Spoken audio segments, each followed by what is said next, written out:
you've written so many series in so many different worlds. Are there any different characters where you feel really personally connected to and can see some of Well, yourself in them? well, I think that that raises very interesting issues. I find that I like all my characters, even occasionally when I have a character who's meant to be, I suppose, deficient in kindness or concern. I still tend to like them in spite of their misgivings. Sorry, in spite of their shortcomings, rather. That's the word I'm looking for. Yes. And um, the yeah, the characters the characters are there actually. I don't see myself as making them up. Mm. Obviously, they come from somewhere, and they must come from my experience of people. As I've gone through life, I've met all sorts of people.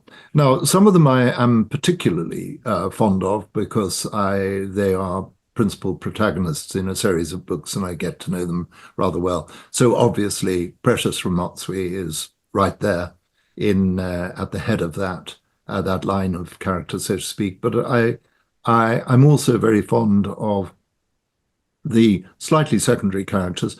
Mr. J.L.B. Matakoni, whom you mentioned, is a wonderful. I'm really very fond of him because, as you say, he represents. I hadn't thought of the word steadfast Mm. in relation to him, but you're absolutely right, and I think that rather helps me to see him. He is steadfast. He's I hope that's in book 26 now. I hope somebody weave in the word steadfast. I'm steadfast reaching is out going for to it. Steadfast is going to come up in a title, Ben. I'm very grateful to you. Fantastic. Steadfast. I think steadfast is a lovely word. It's an overlooked quality, I think, just the ability to be Yeah. consistent in a world where you're encouraged to not be consistent anymore, I think. Exactly. Reliability. He's reliable. Reliability is an app is I suppose an aspect of Yeah. steadfastness. But steadfastness would mean sticking to your guns, saying what's right, and then sticking to that. And I Mm. agree. That's a lovely quality. But the very important thing about Mr. J.L.B. Matakoni is that he's a mechanic, Mhm. and any mechanics who come up in any of my books really come out of it as real heroes Yes. because I find mechanics when I take the car to the garage and I meet the mechanic. It's a wonderful relationship because you don't know what's going on under the bonnet of the car. You know there's an engine in there, and you can hear it when you turn the key. Which that's about the limit of most of our the understanding that most of us have. And you meet the mechanic, and there he is, and his hands are usually pretty greasy, which is another good sign that Yeah. this is a person who's getting down and dirty with the hard work. So Yeah. that's very encouraging. And the mechanic will be there, and he usually has a pair of blue overalls, which are also a bit greasy, and he's got a rag on which he's sort of wiping his. And all of that just encourages this wonderful sense of reliance. We're Mm. relying on people like this. And so he has the knowledge, he has the expertise. It's rather like when you're going into hospital and you meet the surgeon, and the surgeon's standing there with his gear on, and you give yourself to the to And the to the hopefully clean hands, you would hope in and that. Yeah. surgeons so surgeons would have yeah, they'd much cleaner fingernails than But mechanics.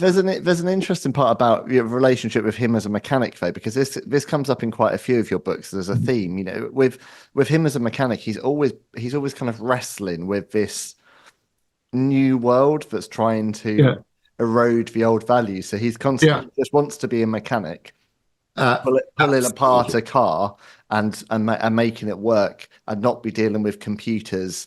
And I think that's a prevailing theme in lots of your work is this kind of this almost this erosion of old traditional ways of life and doing things for the new, and the question of whether necessarily the new is always better than the old.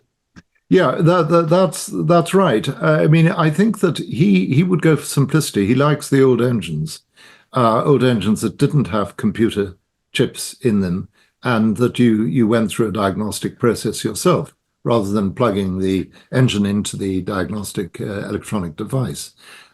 So, in a sense, the cars in his world really become a metaphor for the broader problem that you're talking about, which is the extent to which we're alienated from our modern world because it's become too complex, far too complicated, and that we just can't cope with it.